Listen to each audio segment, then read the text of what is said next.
সাম্প্রতিক সময়ে সব থেকে বড় হামলাটা পাকিস্তানে করলো বেলুচ লিবারেশন আর্মি। যে খবর সামনে এসছে সেখানে দেখা যাচ্ছে এবার 100-র বেশি গ্যাস পাইপলাইন, এই গ্যাস পাইপলাইনকে তারা সম্পূর্ণভাবে ধ্বংস করে দিয়েছে। পাকিস্তানের একটি জায়গা আছে যে জায়গার নাম দেরাবুক্তি। এই দেরাবুক্তির এখানে সুই গ্যাস ফিল্ড আছে। এই সুই গ্যাস ফিল্ড, এই চারণ ক্ষেত্রটাই কিন্তু কিছুদিন আগেও পাকিস্তানের পেট্রোলিয়াম গ্যাসের একটা সম্ভার খুঁজে পাওয়া গেছিল এবং তা নিয়ে কিন্তু বিস্তর লেখালেখি হয়েছে।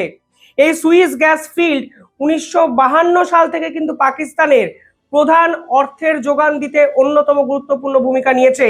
এবার এই গ্যাস ফিল্ডের এখানে 100টির বেশি gas chamber Balochistan liberation army সম্পূর্ণভাবে ধ্বংস করে দিয়েছে, যা পাকিস্তানের কাছে নিঃসন্দেহে সাম্প্রতিক সময়ের সব থেকে বড় ধাক্কা। এই মুহূর্তে কালাত প্রদেশ দখল নিয়ে নিয়েছে বালুচিস্তান লিবারেশন আর্মি।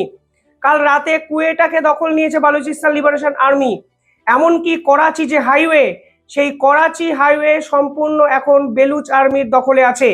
সেই প্রেক্ষাপটে দাঁড়িয়ে 100-র বেশি গ্যাস লাইন বা গ্যাস পাইপ লাইন, এই চেম্বার ধ্বংস করে দেওয়া নিঃসন্দেহে পাকিস্তান সরকারের কাছে সব থেকে বড় ধাক্কা। এবং এই নিয়ে পাকিস্তানের সাংসদরাও একাধিক অভিযোগ এই সরকারের বিপক্ষে করতে শুরু করে দিয়েছেন। উল্টো দিকে পাকিস্তানের তেহরিক-ই-তালিবান যারা চায় পাকিস্তানে গ্রেটার আফগানিস্তান তৈরি করতে, এই গ্রেটার আফগানিস্তান তৈরির জন্য তারা এবার পাকিস্তান সেনার বিপক্ষে একাধিক স্টেটমেন্ট দিতে শুরু করেছেন। তারা মনে করছেন ভারতের এই এয়ার মিসাইল স্ট্রাইক, যে স্ট্রাইকে 9টি জঙ্গি ঘাঁটি সম্পূর্ণভাবে গুড়িয়ে গেছে, তার মধ্যে মাসুদ আজহারের পরিবারের 14 জন মৃত হয়েছে, এর পিছনে পাকিস্তান সেনার প্রধান আসিম মুনিরি দায়ী।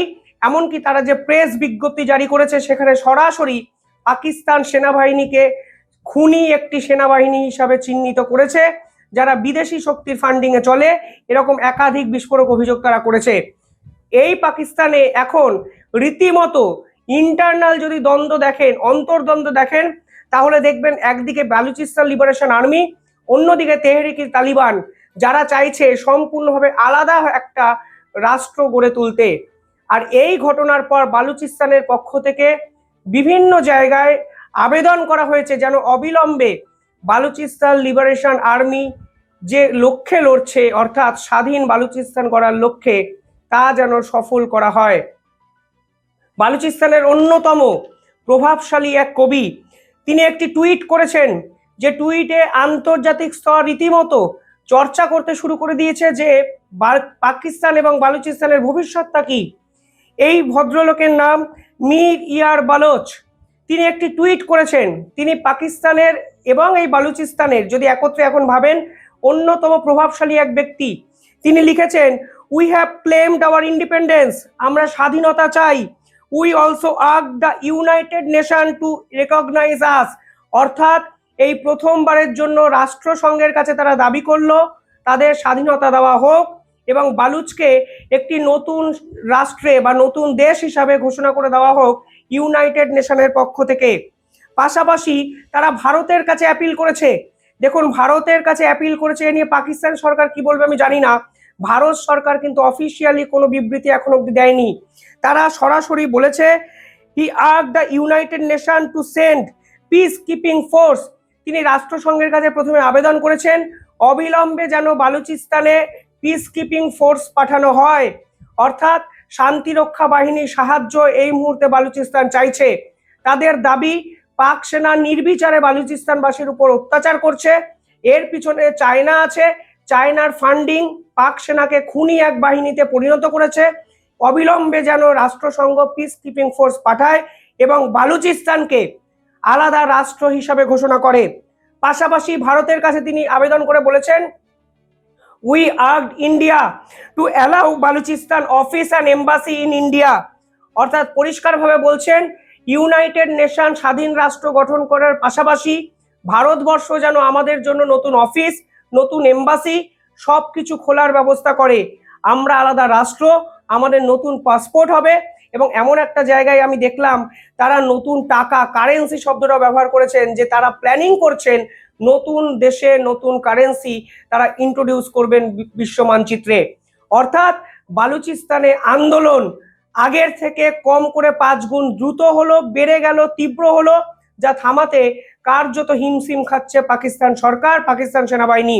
ভারতের পক্ষ থেকেও একাধিক টুইট করা হচ্ছে বালুচিস্তানকে নিয়ে। জম্মুর ফরমার ডিজি সরাসরি একটি টুইট করেছেন বালুচিস্তান লিবারেশন আর্মির উদ্দেশ্যে। তিনি লিখেছেন, the time has come to the claim your freedom. এইটাই সেরা সময় স্বাধীনতা চাওয়ার। As we bring an end to Pakistan. আমরা পাকিস্তানকে এখনই শেষ করে দিচ্ছি। Rise up, strike and take your freedom. এই ধরনের কিছু কথাবার্তা তিনি টুইট করে লেখেন। অর্থাৎ উঠে দাঁড়াও, লড়ো এবং নিজের স্বাধীনতা নিজে ছিনিয়ে নাও। আর এরপরেই বালুচিস্তানের পক্ষ থেকে এই ধরনের স্টেটমেন্ট। একদম প্রভাবশালী এক কবি বলেন, আমাদের অবিলম্বে স্বাধীন রাষ্ট্রের ঘোষণা করে দেওয়া হোক ইউনাইটেড নেশনের পক্ষ থেকে। ভারত আমাদের সমর্থন করুক, ভারতে আমাদের অফিস খোলা হোক, এম্বাসি খোলা হোক, যেন আমরা খুব সহজেই বিশ্ব মানচিত্রে একাধিক দেশে যেতে পারি। শুধু তাই নয়, তিনি এটাও বলেছেন, এই মুহূর্তে যারা বালুচিস্তানে আছেন তাদের মধ্যে যারা বালোচ নয় তাদেরকে অবিলম্বে বালুচিস্তান ছাড়তে হবে। পাকিস্তান সেনাবাহিনী যারা বালোচ নয় তাদেরকে ছাড়তে হবে। আইএসআই, গভর্নমেন্ট অফিসিয়াল, এমনকি বালুচিস্তানের যত সংখ্যক মানুষ বালোচ নয় তাদেরকে অবিলম্বে বালুচিস্তান প্রদেশ ছাড়তে হবে। এই বালুচিস্তানের লড়াই কিন্তু শুরু হয়েছিল জাতির জন্য। তারা মনে করেছিল বিদেশি ইনভেস্টমেন্ট নিয়ে এসে পাকিস্তান সরকার সম্পূর্ণভাবে দেশকে বিক্রি করে দিয়েছে। চায়না ওখানে $80 বিলিয়ন ইনভেস্ট করে সিপেক করিডর তৈরি করেছিল। চায়না পাকিস্তান ইকোনমিক করিডর তৈরি করে তারা পাকিস্তানকে গিলে খেতে চেয়েছিল, কিন্তু বালুচিস্তান লিবারেশন আর্মি দিনের পর দিন লড়াই করে তাদের যে নির্দিষ্ট জায়গা, তাদের যে স্বাধীনতা, তা কিন্তু কারুর কাছে বিক্রি করতে চায়নি। এবং বালুচিস্তান এই মুহূর্তে দাঁড়িয়ে স্বাধীন হতে চাইছে। তারা ইউনাইটেড নেশনের কাছে আবেদন করছে তাদেরকে স্বাধীন রাষ্ট্র করে তোলা হোক। তারা বলেছে, আমরা নতুন অফিস খুলবো, সেই অফিসে মহিলারাও কাজ করবে, কোনো রকম ধর্মীয় গোঁড়ামি থাকবে না। এমনকি আমরা নতুন রাষ্ট্র গঠন করব, যেই রাষ্ট্রের সম্পদ শুধু তাদেরই হবে। মনে রাখবেন, বালুচিস্তানের যে সম্পদ পাওয়া যায় তা কিন্তু পাকিস্তানের জিডিপির ম্যাক্সিমামটা যোগান দেয়। কপার, সোনা, পেট্রোলিয়াম, গ্যাস, একাধিক ধনসম্পদশালী একটা জায়গা, যে জায়গা দিনের পর দিন পাকিস্তান সরকার উচ্ছন্নে পাঠিয়ে দিয়েছে এবং বালুচিস্তানবাসীর যে গর্ব তা কিন্তু ক্ষুণ্ণ করে দিয়েছে। এবার সরাসরি অফিসিয়ালি স্বাধীনতা চাইছে বালুচিস্তান, ভারতের সমর্থন চাইছে, রাষ্ট্রসংঘের সমর্থন চাইছে।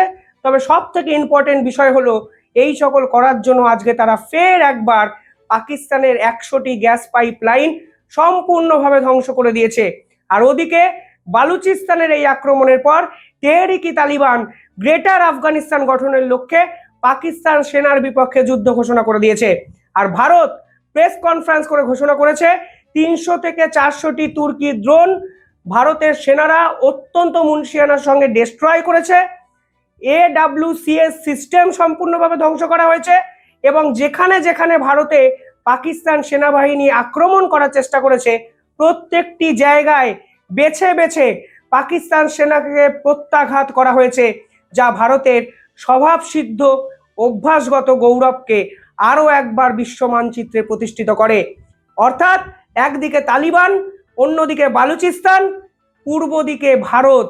পাকিস্তান টুকরো হবে আমি জানি না, কিন্তু এই ত্রিমুখী আক্রমণ কিভাবে সামলাবে সেটাই এই মুহূর্তে পাকিস্তান সেনাবাহিনী, পাকিস্তান সরকারের কাছে সব থেকে বড় প্রশ্ন।